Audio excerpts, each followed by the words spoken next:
Isn't that so nice to be outside again? Yes, and not playing volleyball, but actually relaxing. Don't get too relaxed, we still have to take our class. Well, let's take it now. It's so enjoyable, I hardly feel like it's work. Okay, great. Let me just set it up.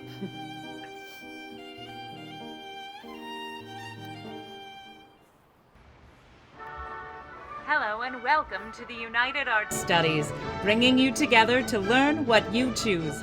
Congratulations on completing Unit 1. Wait, this is it? I know. It passed by so quickly. Well, if this is the last time, we gotta give it our all. From the top.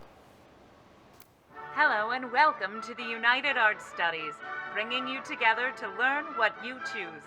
Congratulations on completing Unit 1.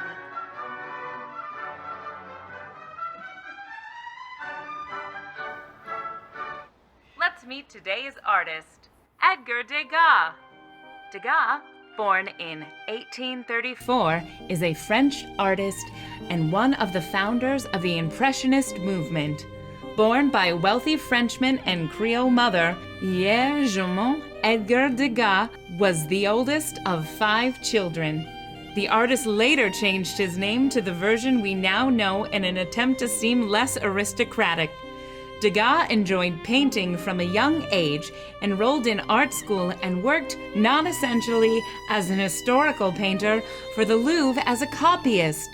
The artist exhibited at the Paris Salon annually from 1865 until the outbreak of the Franco-Prussian War in 1870, when he enlisted in the National Guard.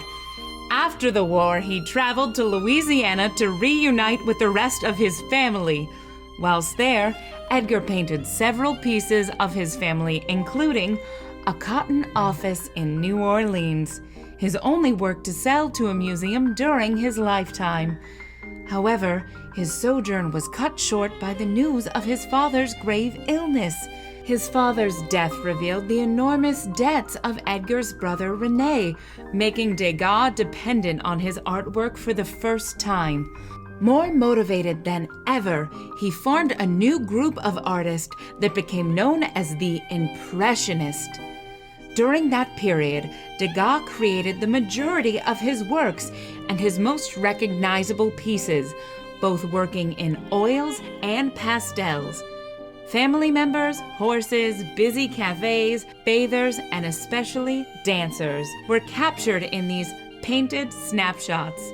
His love of movement later drew Degas to photography, while his fascination and quite successful selling of dancers led to the creation of several sculptures.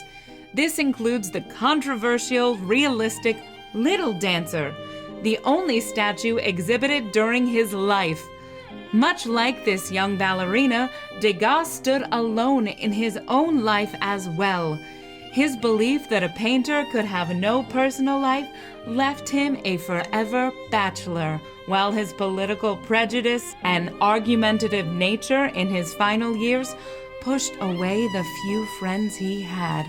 However, one friend, painter Jean-Louis Ferrand, was entrusted to the only funeral oration the artist would allow. He greatly loved drawing. So do I. Sheesh.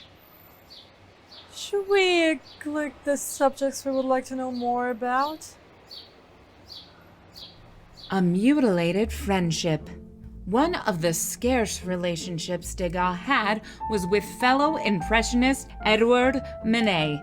It is believed the two met while both copying the same Velázquez painting for the Louvre. This friendship influenced the direction in both of their styles and subject matter.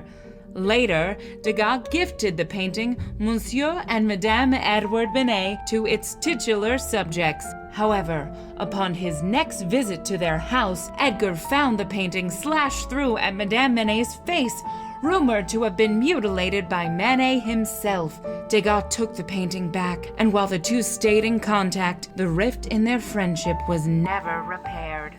I'd also be offended if someone gashed my painting. For sure. But what's in question with the other Impressionist? Let's see. Impressionist? Though we may think of Degas as a key member of the Impressionists, the artist himself would not agree. Impressionists prided themselves on spontaneity, where on the contrary, Degas considered himself a realist, stating, "No art was ever less spontaneous than mine." Unlike the group's common practice of painting outdoors or en plein air, Edgar painted exclusively indoors. Furthermore, he mocked his contemporaries, saying, "I would have a special brigade of gendarmes keep an eye on artists who paint landscapes from nature. Oh, I don't mean to kill anyone, just a little dose of birdshot now and then as a warning." Savage! I want to be friends with this guy. But apparently he wouldn't want to be friends with you. True. Let's see the non-impressionist painting now. L'Étoile, 1878. Translated as The Star, this painting features a ballerina en pointe, shown center stage in spotlight. The pastel technique used here, as well as in most other ballet-themed work, blurs the peripheral objects while depicting the soloist in extreme detail.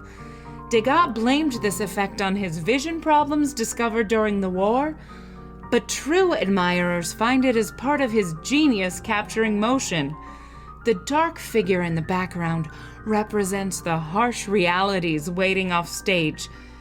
The artist, however, chose to highlight his triumphant moment, believing, "Art is not what you see, but what you make others see." How perfectly he captures the feeling of being on stage. Oh, I know the feeling. Just being up there, you and your art, no matter what awaits off stage. It all disappears, and under the spotlight, a star is revealed. Even through the canvas, dancing bears the soul. And also through song, as two lovers bare their hearts. Will you be Danilo to my merry widow? I may have this dance.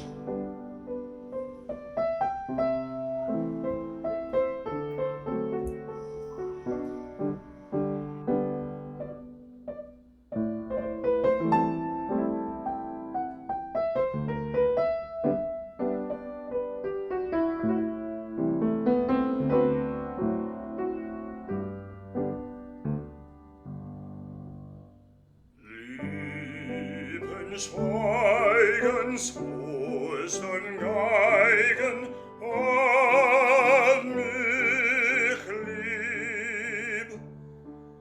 All die Schritte sagen wieder, hat mich lieb. Jene Droge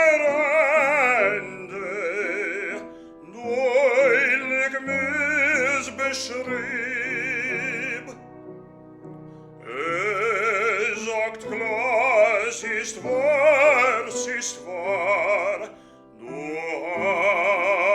hast mich lieb. Bei jedem weiteren Schritt tanzt auch die Seele mit. Doch hebt das Herz ein kleines, klopft und tropft. Sei meine, sei meine.